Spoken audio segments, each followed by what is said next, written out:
Nice to see everyone today. My name is Kelvin, if you don't know that already yet.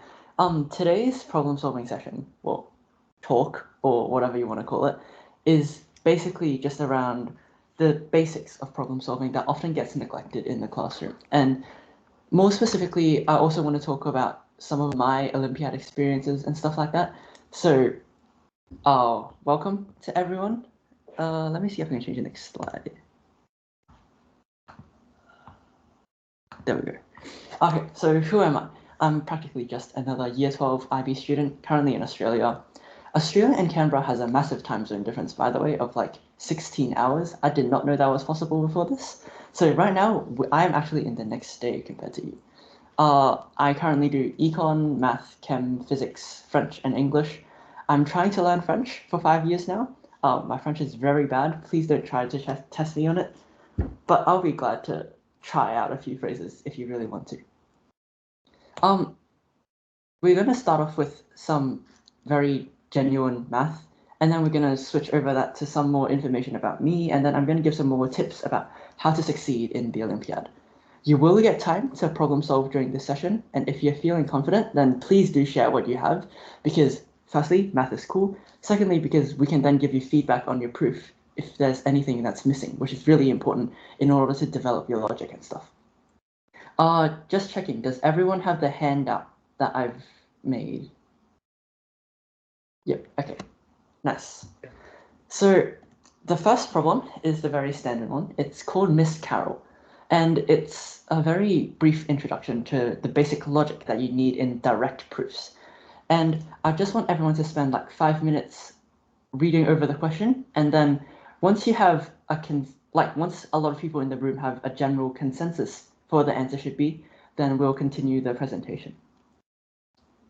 Like if you're finished, for example, just like lift your head up and look at the camera so that I can know that you're done. Right. The lights in the back. Yeah. Okay, so I'll turn the light for now and then we'll. Okay, so now I can actually do it.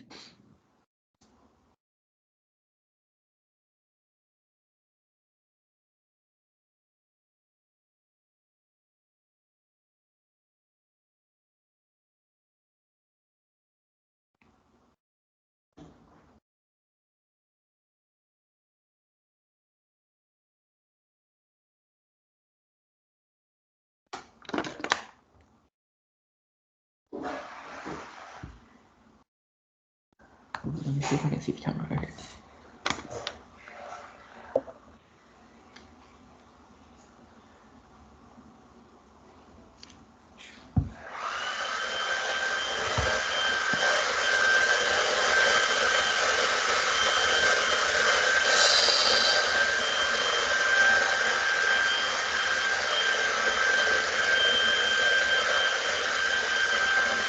So I see that quite a few of you are done. Am I free to move on, or should I wait a bit more?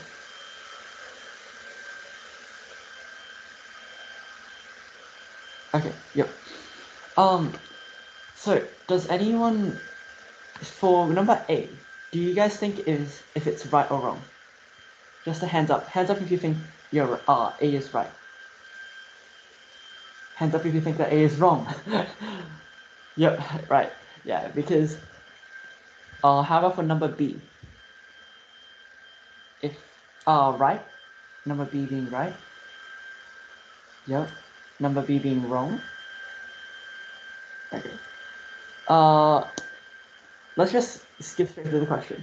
Does anyone else think that C, D, or E is right? Which else is right? Kelvin, I think C and D is also correct. E is wrong. Oh, okay. So we have some opinion that C and D is right, and we think that E is wrong. Any other opinions or? Yep. I think E is right. D is right. But E, the last one. Okay. Oh, interesting. Do you want to explain why do you think E is right? How do I think he is right? Because no matter how many questions he got right, he got at least one right. Then makes him to receive. Like if he received an A, that means he got at least one right. Because for all the questions right also means that he got at least one right. The thing about this is that the Miss Carroll actually didn't say how hard this exam was.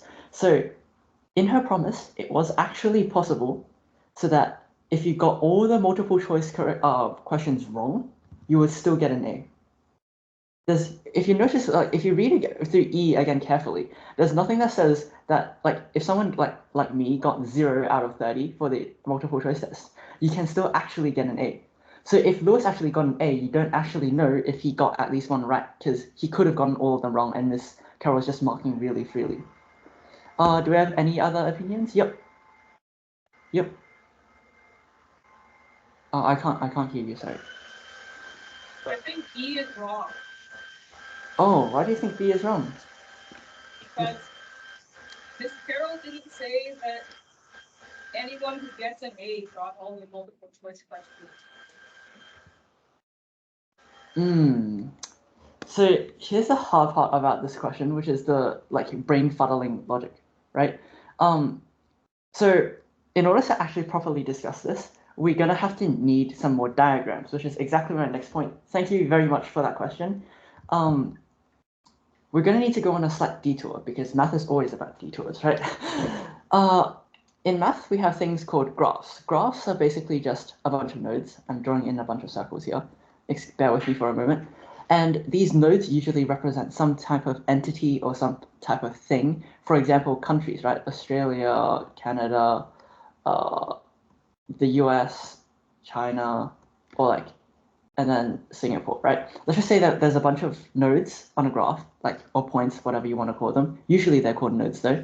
And they're connected by, let's just say, some lines, which are called vertices, edges, sorry.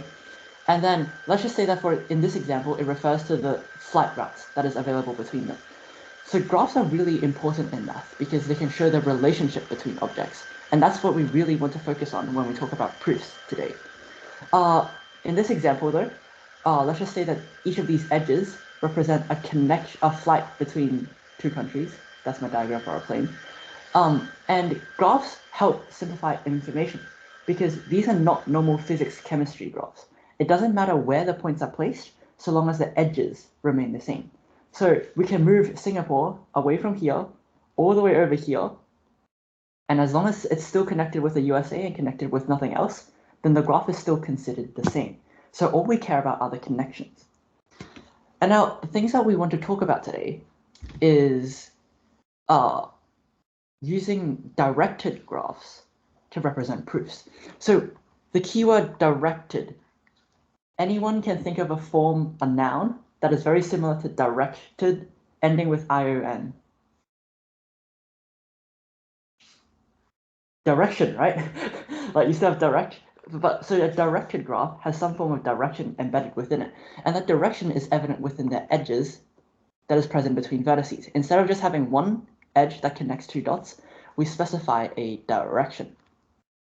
So let's just say the statement A is true, x equals 1, right? We know from elementary math, or at least I hope you know, that that means that x squared equals 1. And we denote this as x squared equals 1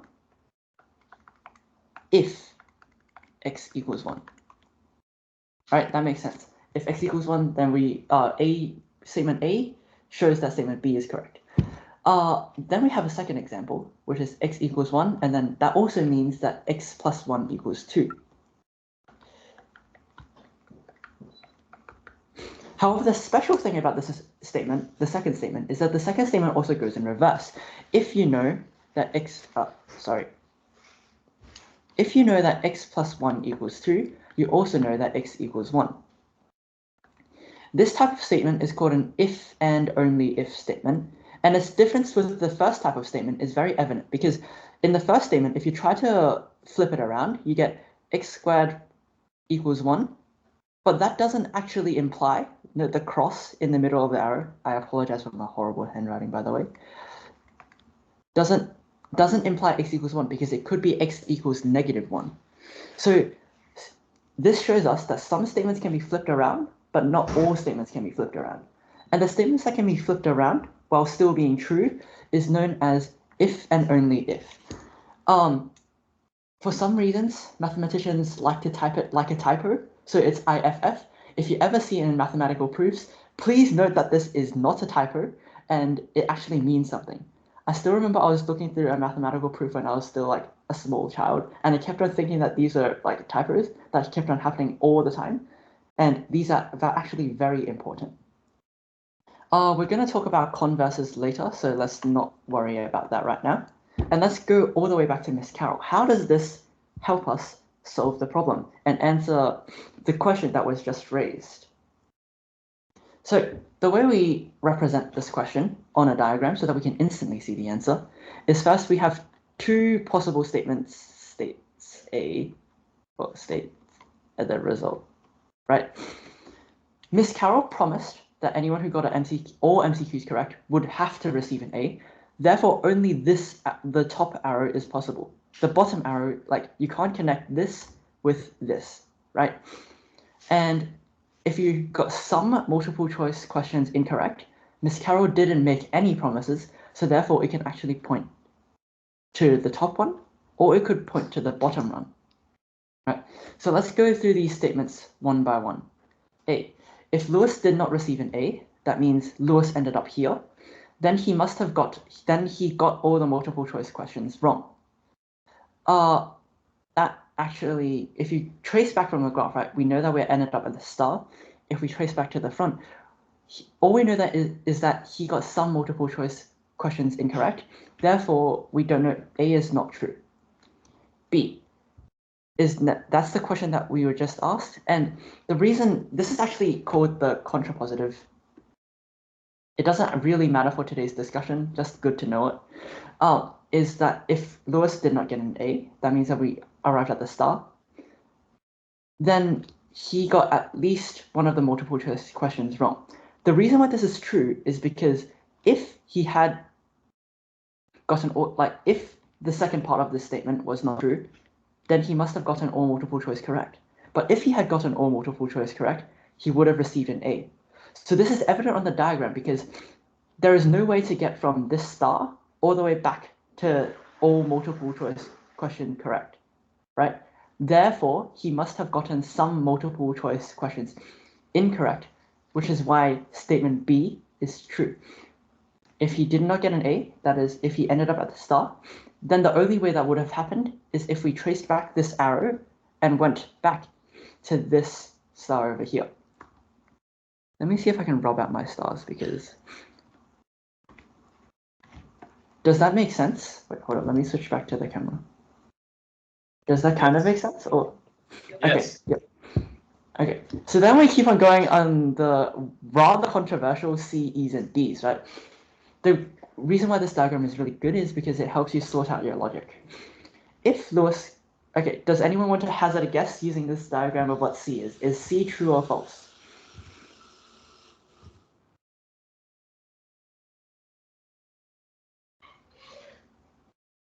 Any guesses?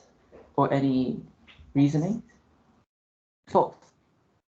Because if he gotten at least one of the multiple choice questions wrong, he could have also gotten A, therefore C is false. If question D, if Lewis received an A, then he got all the multiple choice questions correct. That's not necessarily true because he could have started from this arrow, and he could have gotten some of them incorrect. And if Lewis received an A, then he got, and question E, if Lewis received an A, he got at least one of the multiple choice questions correct, which is also not true because he could have gotten all of them wrong. So even though the question says possibly more than one, there is only one that's correct, and that's part B. Right? Does this make sense? Yes, it Right? does. Yeah. Okay, great. Now you might be wondering, why is this if and only if shenanigans important at all? It's just a bunch of arrows that some mathematicians drew, right? That's low-key kind of true. I agree with you. But I wanted you to practice determining if and only if. So I want you to determine whether these statements of statement pair I, and I, is the relation between them A if B, B if A, or is it both ways? If you don't know one of them, for example, if you don't know about this guy, then just leave it for now and we'll explain it later because it's actually pretty famous. And yeah, you'll have a bit of time right now, and if you're done, just raise your hand like before and I will keep going on with the PowerPoint.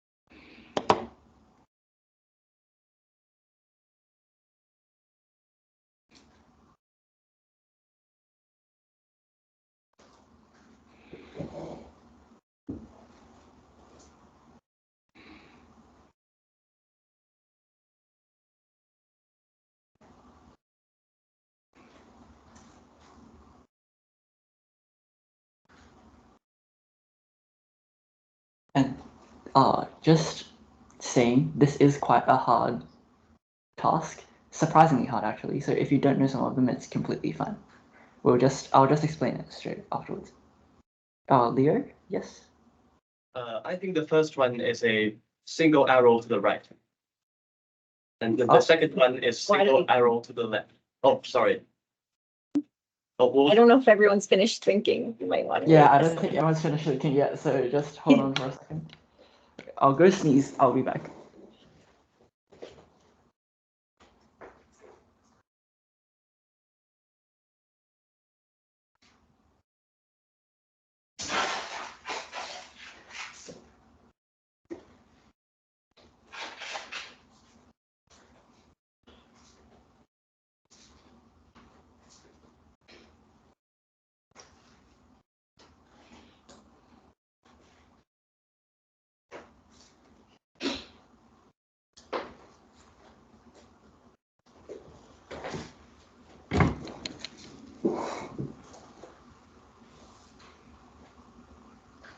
Are we good now, or should we wait a little more?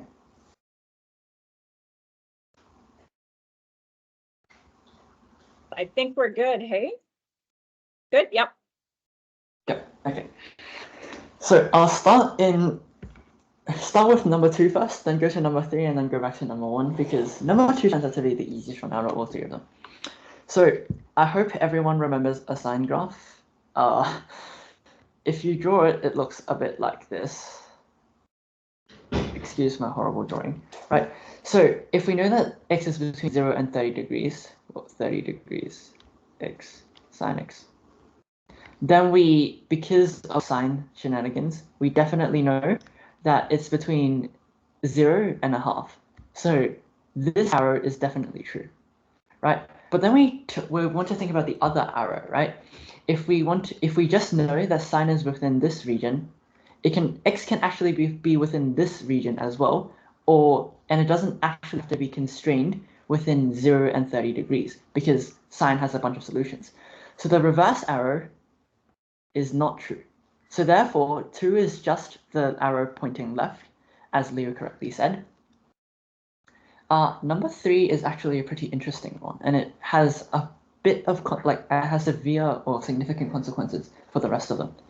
So I hope you recognize that this statement A is Pythag, right? So Pythag straight away just states that statement B, like for right angled triangles, we have the famous AB squared plus BC squared equals AC squared. Now, here comes the important thing that I want you to take away from this lecture. For most geometric theorems or geometric proofs, it's automatically the other way, like 99.99% of the time, and you can just rely on that fact, right? The reason why this is correct is because if we have the A, B, B, C, and AC thing, I don't know if everyone remembers the cosine rule. Anyone? Any? Like, do you guys remember the cosine rule-ish, kind of? Yes, we do. Okay, right. So the cosine rule says AB squared plus BC squared minus 2AB dot BC cosine theta, cosine angle ABC, right? If we know that statement A is true, then these terms cancel out, and that means this guy has to be equal to 0, which means that angle ABC has to be equal to 90 degree or 270 degree or whatever you want to call a right angle, right? So we know that the last statement is both ways. You can get from either to the other. This is really handy when you're proving because you can just flip around the theorem and you get a new theorem, so you have to remember like half the number of theorems. And I honestly love geometry just because of this property. And now here comes the first really intimidating equation, which is I think I have another slide actually. Yep. Which is called AMGM. Now, AMGM stands for arithmetic mean and geometric mean, right? So arithmetic mean, you've probably seen it. It's the left-hand side of the equation. It's the very common one where you just add a bunch of numbers and divide, right? But then some mathematician was like, hey, we don't actually have to add all the numbers. We can multiply all the numbers and then square root all the numbers. And then we'll still get some form of average. And the way you prove this theorem is very quick, actually. I can show this on the slide. If we have x and y are real numbers, because we have to take square roots, so it's better if we have real numbers, then we have x, let me remember, x minus y squared greater than equal to 0. The reason why this is true is because if you square any number, if it's negative or if it's positive or if it's 0, you always get a positive number or 0. Therefore, this inequality holds, right? Does that make sense? Yep. Okay. The very cool trick to this problem is you expand and then you add 4xy on both sides, right? And then the very cool thing, oh god, I've said very cool multiple times, I'm just too excited for math, is that you get this. Everyone following so far? You add 4xy to both sides. You can, in doing so, you flip the negative xy back to a positive xy, and then therefore you can factorize it again into x plus y squared, right? And then if you know that x squared, and then all you have to do after that is just square root both sides, x plus y, assuming that x plus y is positive. Factor out the 4 on the other side, and then you get the required AMGM. Note that nowhere in this proof did we assume that x and y are positive reals. All we had to assume was that x plus y squared, or x plus y itself, was a positive number, and that xy was also a positive number. We didn't assume that xy is like x and y individually had to be positive reals. For example, therefore, this arrow actually points this way, because we know that from this derivation, we can substitute positive x and y's, and we will get AMGM. But it is possible to go it is not possible to go the other way around, back from statement B to statement A. AMGM is actually a really powerful and important theorem because it turns out that we've proved it for just x and y, but you can actually extend this equation to more than one variable. For example, this is the 3-variable case where you have x plus y plus z divided by 3, and then you take the cube root instead of square root of 3 numbers multiplied. And AMGM is actually a really cool theorem just because you can extend it to actually infinite number of variables, and it still holds true for some reason. There is a very complicated backwards induction proof, but I'm not going to go through that today because it's going to take too much time and you can just Google it, and it's pretty fun. So I recommend reading through it. Now, why is IFF so important, right? Firstly, because it is required to solve some problems, and secondly, because it makes solving some problems very easy. This is a number theory question, which is, I honestly think it is quite hard, so I will give some hints after a while, but the first hint that I would want to ask is, how do you rephrase this question in terms of if and only if in order to try to make it simpler? Because just looking at the question right now, the question kind of asks you to find all solutions, integer solutions, to x and y, such that 11x plus 8y is divisible by 17. And then it seems that the question wants you to solve for all the solutions for 7x plus 2y. And then the question seems to ask you to see if those two sets are the same. And that to me sounds extremely complicated, right? So is there any way to rephrase this question in terms of if and only if? So I just want everyone to have a think. This is quite a hard problem, as I've said. And yeah, I'll probably leave you guys at it for now. And I will give a small hint, actually.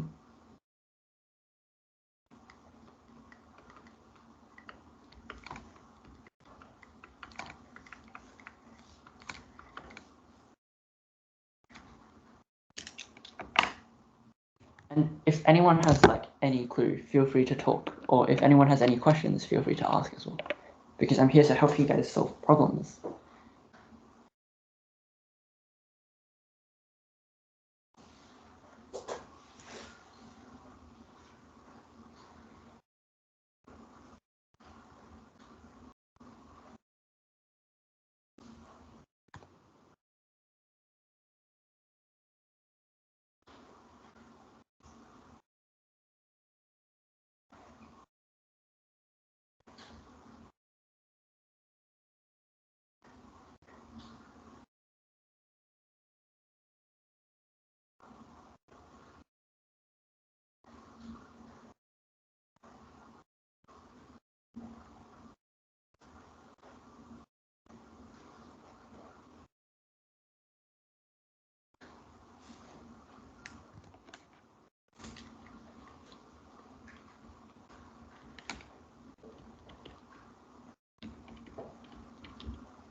Oh, I'll give one small hint.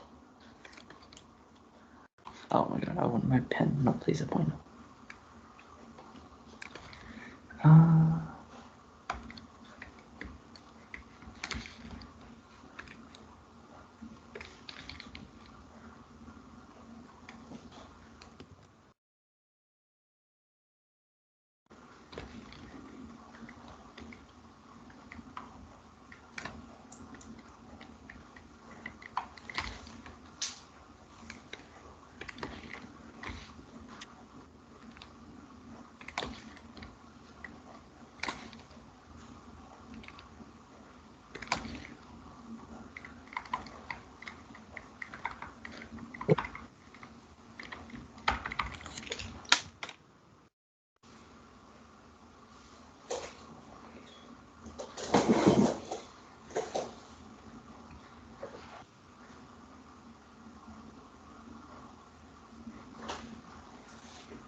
So I'll give the first hint properly.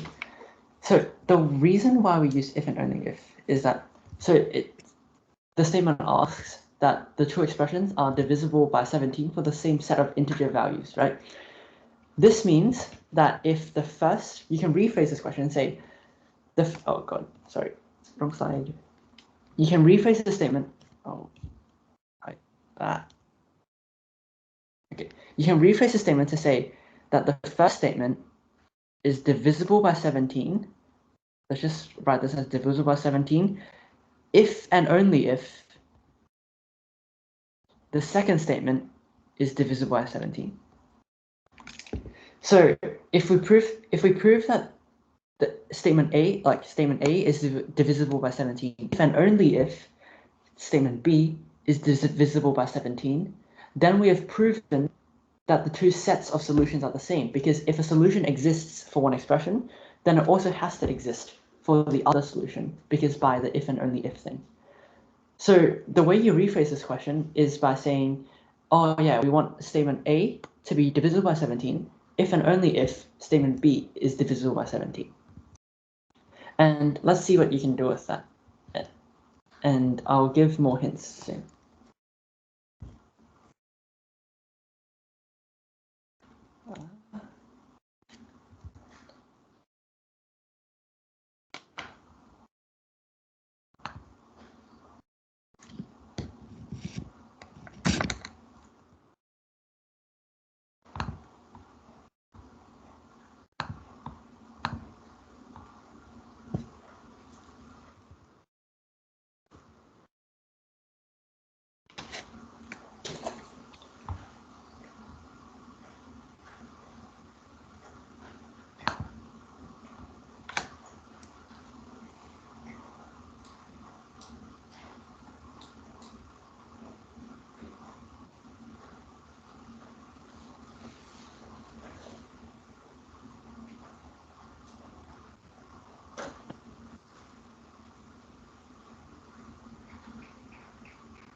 Probably leave it here, guys. The solution is actually quite incredibly short, and in my opinion, it's actually really smart. The way that this question uses if and only if is you need to start from one of the statements, which you know what, like one of the statements, either the first expression or the second expression, and then suppose that that's divisible by 17, and then you work your way while making sure that you're if and only if to the second statement to show that the two statements are if and only if with relation to each other. So if we see on the first line 7x plus 2y equals 0, right? That means that 7x plus 2y is divisible by 17. So we say suppose that's true at the very start, right? Then we say this statement is actually the exact same statement, like if and only if, even if we multiply the second expression by 4. The reason being, if the second expression is divisible by 17, then it doesn't matter if you multiply by 4 because 4 and 17 don't share any common factors. Therefore, you can just multiply by 4, right? Then we use the very cheeky property by saying for 7x plus 2y minus 17x, because the remainder won't change if we subtract by multiples of 17, right? Because x and y are all integers. Which means you get, if you simplify, 11x plus 8y is divisible by 17. Does this kind of make sense? Like these four steps of working? I'm seeing a few nods. I can go through in more detail if it's okay, if that's required. Right, because 7x plus 2y, we assume that the second statement is divisible by 17 first. Then we work our way to show that the first statement is also divisible by 17. And in the meantime, we preserve if and only if. So each of these steps, we are very careful to maintain an if and only if relationship between each of these statements to show that the starting state, this statement, statement 1, or statement 2, sorry, labeled it wrong, is identical to statement 1. Therefore, we've showed that the solutions for the two expressions for integer values of x and y have to be the same, because if a solution exists for statement 1, then it also has to exist for statement 2 and vice versa, which is how this problem gets solved. And in my opinion, this is a really quirky problem. Other problems that are in a similar form but don't have nice numbers can't use this strategy, but this example goes to show how if and only if can actually simplify your problem of proving by like a very large margin. So now we have the building a proof. So what does it actually mean to build a proof? So as we just saw, we basically try to use stuff that's given in the question and some other axioms, right? The axioms that we just used are like minus 17x doesn't change the remainder, multiplying by 4 also keeps something divisible. We use axioms like these and details or requirements given to the question to prove the final statement. And while we can't directly draw links between them, right? So we have to prove intermediary results, like these boxes over here. And then we use these results in between to build our way up to the final statement. And then in doing so, we build like this graph of interconnection of logic relationships, right? If the important thing to know about this graph is that your job as a mathematician or as an Olympiad student is to find a path connecting left-hand side or like to right-hand side with some sort of arrows that interconnect your results. And something that constitutes a elegant proof is usually a short proof, a proof that requires the minimum number of steps and is very clear to follow and doesn't go into like entangled web of logic like that. Like this would be considered a decently fast proof, right? As an example, obviously. What this graph can show us, though, is that if you want to make sure that if the question is IFF, just like the question before, right? Then you need to make sure that all your steps taken in between your starting and your ending point all have to be IFF in between. Like if you break the IFF at one point, if you only make the arrow go one way, then your entire path is not traceable backwards and your proof is practically faulty, right? That's why you need to make sure that you keep your IFF symbols for questions types like these if you have a marker, right? Like if someone's marking a proof, so that they can be absolutely sure that you actually got your logic correct. I've given examples of IFF earlier in the question. So sometimes you accidentally square something and you forget to write IFF, right? Because this is only one way, it doesn't go the other way as we've discussed. And we need to make sure that when you're building a proof, you avoid things like these in order to make sure that you maintain an IFF relationship. So this is a bad example of uncareful proof, as an example. How much time do we have left? We have like 13 minutes. We might skip this for today, and we might go to a few more interesting activities. And this is, I promise this is the last bit of math. I will stop breaking everyone's brains from now on. And I was asked for this presentation to give a few insights on IMO G1 2010. So in the graph that I've previously shown, right, usually people only work one way to the result. They start from left-hand side and work their ways towards right-hand side. But there's actually, I recommend personally, to go from both ways to see if you can work from final statement and ask yourself, what is it about, what can I use to prove directly that the final statement is true, right? It's better to work on a problem from, attack a problem from both ways, like try to explore the graph from both sides and meet in the middle rather than just go one way, unless you directly see the answer, right? So back to this question. There are two keywords that are very important to this question, at least in my opinion. First, you know that you're trying to prove that AP equals AQ. So just a hands up, if we know that AP, if we have a triangle APQ, if we know that AP equals AQ, what do we know about the angles APQ and AQP? If we know that this is the same. They are equal. Yeah, so isosceles triangles, right? If you know that the two lengths are equal, then you know that the angles are equal. So this statement is, sorry to use the word, this is the billionth time I've used the word, if and only if with the statement APQ equals angle AQP, right? And the second important statement is altitudes. The reason why I love altitudes is because they have 90 degrees angles. And in introductory Olympiad math, especially geometry, 99.9999% of the time, it will be angle chase. What I mean by angle chase is that all you're trying to do is relate angles together in some way, shape, or form. And in doing so, quite often, more often than not, you'll require cyclic quadrilateral theorems.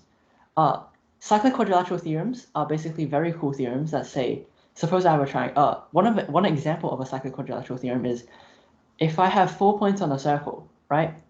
This kind of seems out of nowhere. You might have learned this, right? Let this angle be x, right? This angle is also x. That's a cyclic quadrilateral theorem. These are very useful because altitudes, turns out you can do a lot with altitudes in relation to cyclic quadrilaterals, which I won't cover in today's lesson. But the overall gist of solving introductory geometry problems is to convert most things you know to angles. Angles are really important because they help you prove triangle similarity, and in general, they're just easy to work with and you learn a lot of them. For example, this is another elementary triangle theorem. I think it's called like angle extended by a triangle or something like that. I don't remember. But by angle chasing, I mean you just try to find as many angles as you can on the diagram and use that to prove important properties. So from my point of view, by just looking at the question, I'd start by highlighting these angles 90 degrees, start by knowing that you're trying to prove that APQ equals AQP, and then, of course, there's more circles because there's circumcircle stuff, and then there's more points and more straight lines, right? So from the outset of the question, you already know, like vast majority of the time, that this is probably going to be angle chase, and your job is probably just to find a bunch of angles to show that angle APQ equals AQP. We probably don't have time to go over this in today's lesson, but this will be left as an interesting exercise to the reader, as always is, right? There's also another interesting algebra problem. This one, there's actually two approaches to solving this, right? I want people to see what happens when you integrate left-hand side. Just shout out, it doesn't matter. What do you get when you integrate left-hand side?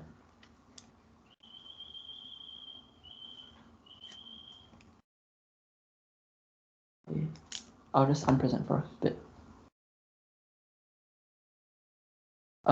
Any answers? What happens when you integrate left-hand side of this? Yep. Times 2 of the original. Pardon? Times 2 of Wait. the original. the times 2 of the original. What do you mean by times 2? Is times 2 of everything. Like times every term by 2. The left side. Yeah. Oh, okay. So we can try doing this. Right.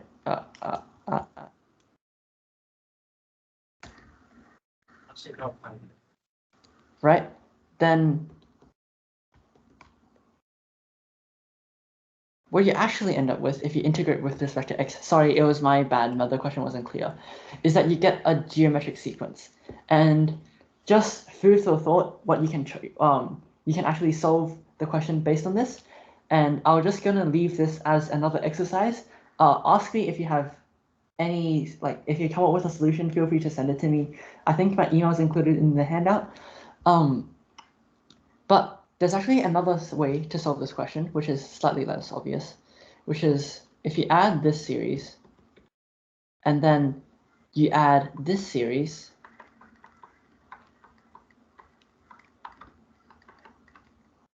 and then you add this series, then you add all of them, right? Turns out you get 1 plus x plus 3x squared, 1 plus 2x, sorry, and you get the left-hand side expression. So the left-hand side expression is, notice that each of these are multiplied by x, by the way. So each of these is a geometric sequence, and on left-hand side, we're actually having a geometric sequence of geometric sequences, which is a rather fun concept, and you can actually use that to simplify left-hand side and then solve to find the solution to the question. And now, enough math. We're going to talk about how to improve your own abilities in problem solving. So there's quite a few strategies I recommend as a past Math Olympiad person. I was, to be honest, quite bad at math and better at physics, but firstly, familiarize yourself with more theorems, right? Your job as a mathematician is to find the connections between the start and end of a problem, right? And in the middle, you have to connect a bunch of boxes with a bunch of lines and draw a graph of relationships. If you know a theorem is just a simplification on a shortcut you can take that people have already made for you, that you can skip a few boxes in the middle. So you need to, by solving more problems and also just learning more theorems in general, you get to know more shortcuts, which will make it very fast for you to solve problems. Second one I've already mentioned, work both ways in a question, because it's easier to meet in the middle because you already have some idea of what you're doing from both sides, right?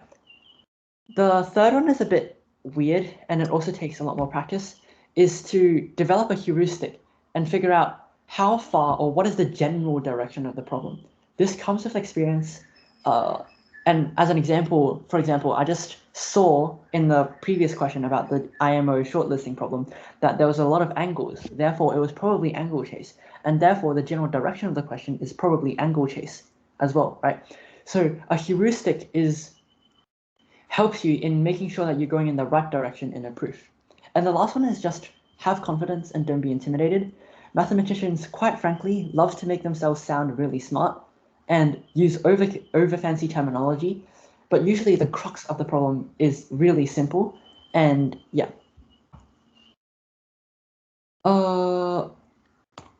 And now, the title of this was your top secrets to being an Olympiad student. So I have 3 students, right, that I want to talk about. First is Fahrenheit. Fahrenheit is your ideal model student that practices all your mathematical Olympiad problems daily, sets smart goals, sets timetables, sets themselves deadlines to do stuff, and sets weekly progress evaluations. Quite frankly, unless you're like really organized, this is not gonna happen for the vast majority of everyone, me included. I can't do this. I've tried it and it doesn't work, for me at least, because it requires a lot of self-discipline. Now we have student 2, Kelvin, which is a bad role model. Please don't do this in real life. You basically just go by deadlines, do stuff whenever you want, and just don't accumulate work over time, and you burn out, quite frankly, when you meet deadlines or when competitions are coming up, right? This is very easy to do, and a lot of people are probably, quite frankly, me included a while back, were stuck in this stage. So therefore, I propose student 3, which is Celsius, you know, Fahrenheit, Kelvin, Celsius. You get the joke, right? There's 4 tips to what Celsius does. First, procrastinate productively.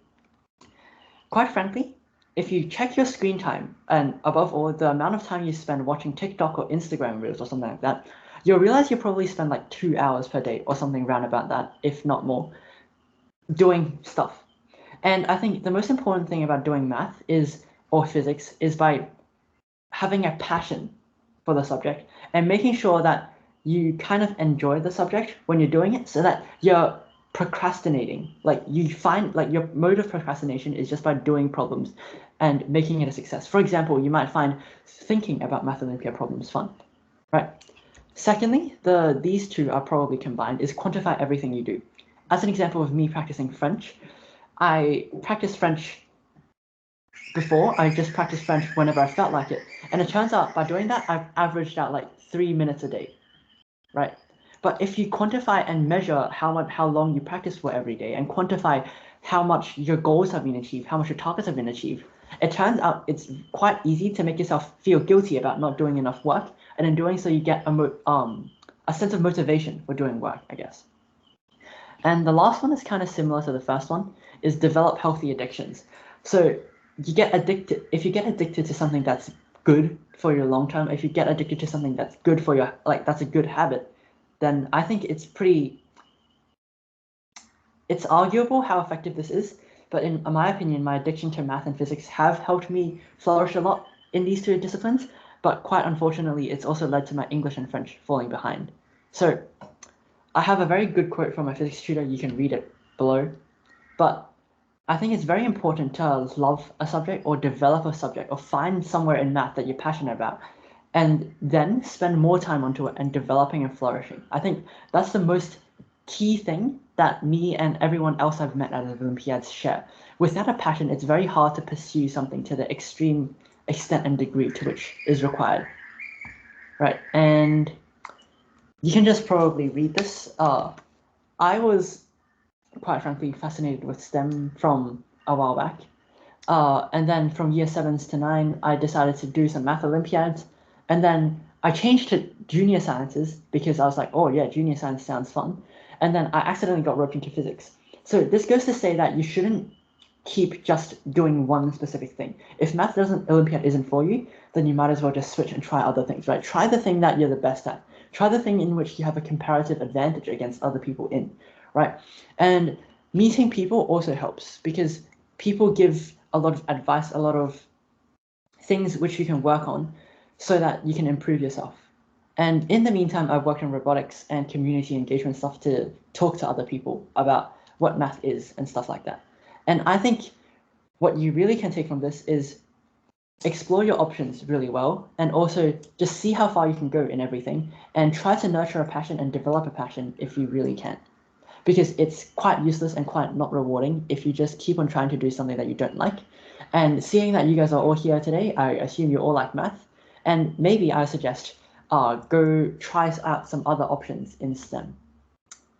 I was asked this question in the list of questions for today's presentation. In my opinion, China is just Team China, and Team Canada is also just Team Canada. And I think it's quite harmful to compare teams. I think it's more important if you orientate yourself towards setting your passion instead of just achieving a number.